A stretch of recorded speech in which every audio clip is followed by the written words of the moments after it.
Hi everyone. So for this devlog, I worked on collision detection, and what this really means is working on the physics simulation. I'll go over the design in a bit. However, I'll just show it working now. So on the bottom, you'll see player connected, blah, blah, blah. That's a terminal from the server. So if I move, we'll see, I can see start, stop, between 3 and 2, which these are just IDs. If I go down to the bowl, I turned off the position changes for the bowl, just redirecting the bowl towards the player. And if you look, 3 and 1, and the hitboxes are actually coming from the server, which is nice because I can see what the server sees.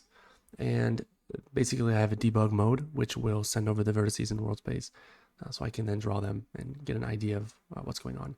And you'll see that the bowl, you can't really see it now because the bowl is reorienting to face the player and even still try to attack the player. But the bowl actually has multiple of these boxes, these hitboxes.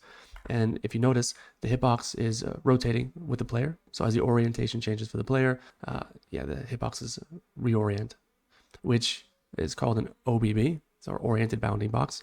And I chose that versus a ABB mainly for simplicity. And so I don't have to recompute these boxes on every frame or anytime anything changes, which is quite frequent. However, ABBs are probably going to be used for broad phase collision detection, because right now I'm just doing narrow phase because I don't have many objects. And I know I have a little bit of work to add there.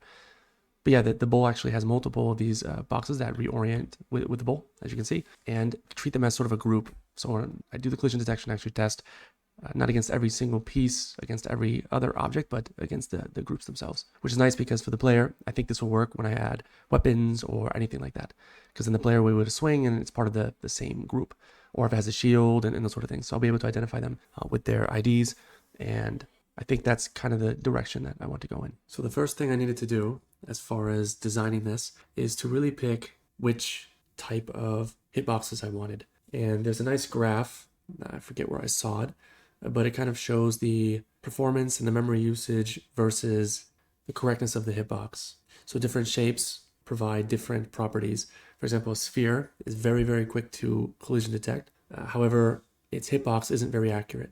And then you have an AABB, an OOBB, which progressively get more accurate as far as hit detection. However, they use more memory and they're a bit more performance intensive to do the calculation. So first, again, I needed to just pick which one I wanted to go with. And in this case, I went with an OOBB. And really, it came down to a couple things. The first one was I didn't want to, every time something changes orientation, so basically every tick on the server, have to recompute the AABB, which I don't think it's that big of a deal, but you do have to iterate over all of the vertices of the meshes and compute the box. But the real reason was I didn't like how inaccurate the AABB was. Now, again, it's more performant as far as doing the collision detection, but maybe I can draw it here and explain a bit what I mean. So let's say these are the world axis. So in my case, X is this way, negative Z is this way, and we have Y is up. So if we have the bowl, let's imagine this is going to be the AABB case, right? So there's a bowl. I'll just draw them kind of in a very primitive way. So let's say I compute the AABB, which basically will give me kind of a nice tight box like this. Just imagine that the axis of this box are aligned with the world space, the world axis. So for example, this edge here is aligned with the X and these edges here are aligned with the Y, as these will be parallel. Obviously, I'm not drawing them very well, so it doesn't look that way, but imagine. So the problem is, if we look, we've got all this sort of space where it can be detected. It's actually a bit worse than this because the bull has horns and a tail and all that. So if the player hits it here, you get a hit detection, and yeah, it's a little messy. It's even worse if we start to orient the bull. Now let's say we change its orientation to be kind of like this, right? Again, in sort of a primitive way. Well, the bounding box still needs to align with the world coordinates, or the world axis, I should say. So now you can see, again, this is sort of primitive in a sense, but quite a bit of space here. And actually, now that I'm thinking of it, probably a better example would be a stick. So let's say I have a stick, right? And it's pointing up, and I get a nice tight bounding box. Oops. Imagine this is a box. My line's almost thicker than the stick. And again, these the edges of the box align with the axes. Now I'm doing this in 3D, drawing in 2D, but in the game itself, it's in 3D. So you can see this is actually pretty nice. It's pretty tight. However, if I rotate the stick, let's say 45 degrees, so the stick is like this. Well, now your bounding box, if you look at the min and max of the vertices, now your bounding box is something like this. As you can see, this is really, I would say, kind of unacceptable in a sense. I think this is good for maybe occlusion, sort of those detections, but as far as hitboxes go, I don't know, I didn't like this. So the oriented bounding boxes was what I chose. You can actually do it in Blender, and it will rotate and orient with the bowl itself. And one of the hard points about this devlog was the fact that Blender did not give me the vertices that I expected, or at least the topology that I would expect. So Blender would export, and for example, I would expect with a cube, I would expect 8 vertices, and sometimes it would give me 14. Still give me 36 indices, but yeah, just a very odd topology, and it had to do with how Blender was shading. So I had to write a little extra code to manage that and remove some duplicates and re-index the vertices. But besides that, it was sort of a nice, an easy way to put collision detection. So what I did was, if we have the bowl, I'll draw them green now. Okay, again, just drawing them in a primitive way. Now I'll go in Blender and I'll actually create, again, just imagine these are actually nice, something like this. Okay, so I'll draw boxes like this. And yeah, they look kind of oriented with the, or they look to be aligned with the axes here, but they actually don't have to be. So let's say he had, I don't know, a third leg. And I don't know, for some reason I want to draw the box like this. I don't know, something like this. You could do that. And the algorithm that we use, still works. And basically, once I decided to go with that, that was pretty simple after that to decide how to do the collision detection. So once I selected which collision detection I wanted and what meshes that I was going to use, I decided I needed to figure out how to incorporate this into the server. So if you remember from devlog, I don't know, perhaps number 7, I showed a bit of the server architecture. So currently, well, not currently, but previously, it looks something like this. I'll just kind of abbreviate things. So we had 2 threads that were managing the players and the NPCs. So basically the state of those. And currently the state is properties such as like forward direction, the orientation, along with the position in world space. So in this case, these threads would compute those values and they would send them off to the other thread, which is actually the main thread in this case. And these would serialize them and send them to the player, right? So you end up with state coming from here, something like this. Just kind of a simple design, and it worked fine. However, with collision detection, I need physics simulation. So in this sense, I felt like I needed to create something here. So I'll show you physics. In this case, what I wanted this to do was, I want this to do all of the physical interactions between the objects. So for example, if the NPC wants to move in a certain direction, it needs to go through the physics engine, which will then compute the new position and possibly in the future handle any collision resolutions. So resolving collisions, like for example, maybe the player's position, if he's running into a wall, will slide across the wall, things like that. So I tried a couple designs, and the one that I stuck with and I liked was sort of like this.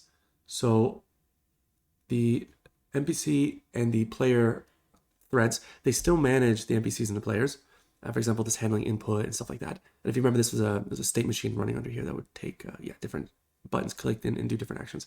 And the NPC, from I think a couple of videos ago, this will handle spawning and also attacking and things like that. So basically what these threads will do is they will send off inputs. I call them physics inputs, but I'll just write inputs here. And that's both of these connections. And these inputs will tell the physics engine what to do. So the first input may be to add a new collision mesh. So basically saying at this position, I have a mesh, which in the case of the bull, as you saw, there was like 4 or 5 of them, but in the player, there was 1. There'll be more in the future, right? For shields and swords and whatever the case. And then it may say, all right, once I've registered with this ID of the mesh, I want to move. So it may send a move input to the physics, and it will send the velocity, which includes the direction and the speed. And then the physics will take that move event and it will start to process these. So it'll start collecting move events, and the server has a fixed tick rate. So every tick, it'll collect them, and it'll try the moves. And as it moves something, and then we'll try to detect the collisions around it. So basically, we get the inputs, and then outputs, we get a couple things. We get back over here, and go this way. Up here, we get the physics actions. So in this case, you could get a POS change. There's other actions, and in here, to, let's say, some sort of simulation, game sim, right? This game simulation will get the collision events. So events, something like this, right? And these events will then be able to use for removing health or whatever the case. So in this sense, the inputs will come in, the physics engine will decide where to move things, moves will go back to the NPCs, they can update their positions, and then again, they have their own tick system, so they'll then start recomputing things. For example, if the position of the player changes, they're going to want to move the ball in a way, or maybe attack, or whatever the case. And then the collision events goes to the game simulation. This simulation will then go to the main thread, and these events will be serialized. And in the next devlog, I'll be working on actually what happens here. So, for example, if the NPC dies, there needs to be a connection up here. And these connections are all messages that are going across. And these messages, they're nice because currently they're within the same process, but in the future they could be between processes. So they could be on different pieces of hardware in a data center, for example. And these could just be UDP messages or TCP or whatever the case. So I'm already starting to kind of figure out that sort of scalability. But anyways, so this is sort of the design from a sort of a simplistic view. So after the messaging and everything was set up, I decided to work on the physics simulation. And for the position changes, that's pretty simple since I'm not doing anything complicated like collision resolution where I'm sliding across objects or anything like that. I'm just updating the position. However, the important thing to note is the server runs at 20 ticks. So what that means is basically every tick is 50 milliseconds approximately. And I use 5 of that allocated for collecting the events from the NPC and player state threads, and 45 of that for running the physics simulation. And I run the 45 millisecond in a fixed time step, and that time step is 0.1 millisecond. So what this means is each one of these iterations of this 45 millisecond is going to run 450 times. And the position of the NPCs and players, right, let's say they get a velocity this way, it's going to run in each one of these iterations in a way that's proportional to this value here. So it only move proportionate to this 0.1 milliseconds. And this is nice because every time you move, we move everything, right? So it says multiple players. And then we do the collision detection between them. And that's every 0.1 millisecond.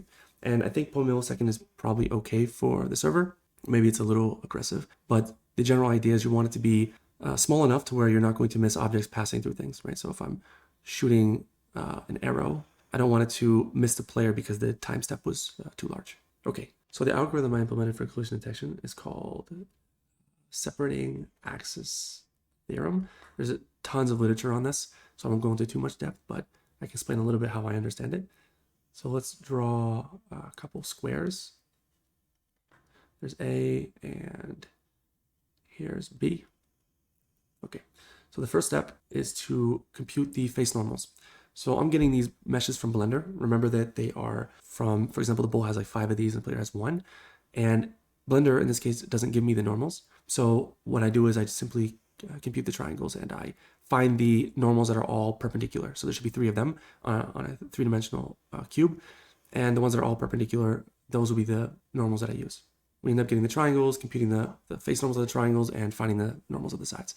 So this ends up working out fine. In 2 dimensions, we only have these 2 normals. There would be a normal coming straight out at me if this was in 3 dimensions. So you don't need to compute the normal coming out this way because you're creating an axis from this, which you'll see in a second. And this axis extends through this face as well. So you really only need these 2. So we'll draw one here, and you need these 2. Okay, the way that this algorithm works, let's say we take this axis here, and we're going to project it over here. We're not going to project it actually, sorry. We're going to just imagine it over here. What we're going to do is we're going to start projecting the min and max onto this line. So if I go way over here, there's a max of A, and there's a approximate min of A, and then I'll take the max of B and the min of B. And now you can see, yeah, this is turned into a one-dimensional intersection test right here. And you can see in this case, they do not intersect. So the theorem here says that if there's any axis that doesn't intersect, right, in this one-dimensional test, then there is no collision. So in this case, these two boxes don't collide for this reason. And one thing that I didn't mention is you also have to test these edges because they can quote unquote kiss. So the interesting property of this is if we're using the cubes, the normals of the faces actually align with the edge normals. So for example, in this case, this is an edge. So if you take these two vertices and you subtract them, you get this vector. And this vector here aligns with this vector. Maybe not so much in my drawing, but in theory, they align. So you don't actually need to do any cross products between the edges. It's just between the normals. So what you do is you take, for example, this normal here, which I'm drawing an arrow, but it's just pointing to this, and you would cross it with this and cross it with this one, and you would test these as axes. And you can kind of imagine that if you cross these are actually creating these axes along the edges. So in 3D, you end up with 3 faces to test on A, 3 faces to test on B. And again, test means to use the unit vector here and to project the min and max onto it and check the intersection. And then you have 9 edge tests, which again are just the cross products of the faces. So in my opinion, the algorithm is pretty simple to understand and it's super elegant. And I know there's other ones for 3D when using OOBs, but I really like this and it wasn't too hard to implement. The only mistake that I made with this, which took a little time to debug, was as these boxes are orienting, so as they're rotating, let's say A rotated like this, right? So I want to also rotate the normals. So what I was doing was I was multiplying each of these vertices to get them into world space by some model matrix, which includes the translation and the new orientation of this. But I was also multiplying that by the normal, which isn't correct actually. The normal shouldn't be multiplied by a translation. So I was getting these weird collisions where it was saying it was colliding, but like super far away. So yeah, this was an issue. So instead, just multiplying it by the orientation, updated the normals so they were correct. And then the collision started working. That's pretty much it. For next devlog, I will be working on actually implementing some collision resolution and getting closer and closer to finishing combat. So thank you for watching. Take care. Bye.